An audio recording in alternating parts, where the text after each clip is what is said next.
अस्सलाम वालेकुम। अच्छा, ये टॉपिक का नाम है ग्रेटिक्यूल और या माइक्रोमीटर, जो कि बहुत आसान और सिंपल सा टॉपिक है।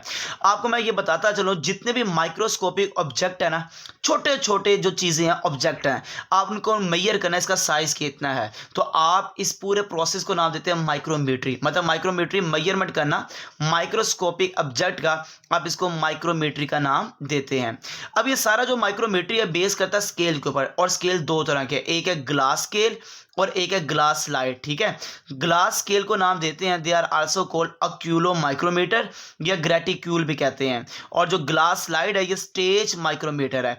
मतलब कि माइक्रोस्कोपी के पास दो तरह के आपको पता है लेंस होते हैं, एक होता है जहां से देखते हैं उसको आई पीस कहते हैं, और नीचे जो होता है उसको आप स्टेज लेंस का नाम देते हैं। ठीक है, ऊपर जो है उसको ऑक्यूलर लेंस भी कह सकते हैं या आई पीस। ये एक ऐसा स्केल है जो प्लेस किया जाता है आई पीस, जहां से हम देखते हैं ना वहां पे स्केल लगाया जाता है, जैसे ये है, ये वाला स्केल। ठीक है, ये वहां पर रखा जाता है, जिसको हम यूज करते हैं एज अ रूलर के तौर पर, इसको हम रूलर के तौर पर यूज करते हैं। ठीक है, जो नीचे वाला होता है ना लेंस, वहां पर आपको ग्लास स्लाइड नजर आता है, जिसके पास देखा जाए ग्लास स्लाइड या स्टेज माइक्रोमीटर, जो ग्लास स्लाइड है on which R series of vertical lines, ये वर्टिकल लाइंस होती हैं। ठीक है, जो टोटल ये जो लाइंस है ना जो आपको नजर आ रही हैं जो स्टेज के ऊपर है, ये टोटल लाइंस होती हैं कितनी, 100 डिवीजन्स होती हैं। मतलब इसकी टोटल जो लेंथ है 1 मिलीमीटर है, और 1 मिलीमीटर में कितनी डिवीजन्स आती हैं, 100 डिवीजन्स आती हैं। ठीक है, मतलब 1 millimetre is equal to 100 divisions, और 100 डिवीजन्स इज इक्वल टू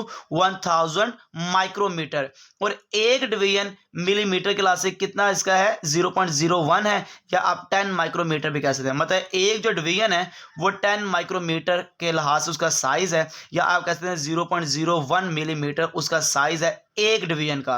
और अगर 100 डिवीजन है तो 100 डिवीजन का आप कितना कहेंगे माइक्रोमीटर के लिहाज से, 1000 माइक्रोमीटर का आप इसका साइज नाप सकते हैं। मतलब यूनिट है ना, माइक्रोमीटर के लिहाज से इतना है और दूसरे के लिहाज से इतना है। जज़ाकल्लाहु खैर।